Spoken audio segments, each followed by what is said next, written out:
নমস্কার বন্ধুরা, আপনারা ভালো আছেন? জন্মাষ্টমীর শুভেচ্ছা জানাই সবাইকে।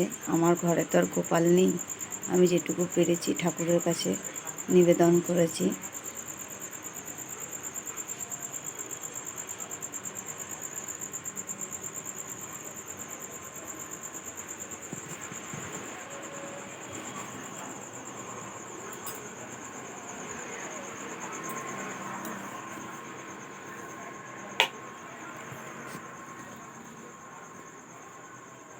এই পুজোর জন্যে আমি একটু শাড়ি পরেছি, ঠিক আছে? মুখটা দেখা যাচ্ছে না, এই দেখুন। ভালো থাকবেন, সুস্থ থাকবেন। এখানে ভিডিওটা শেষ করলাম।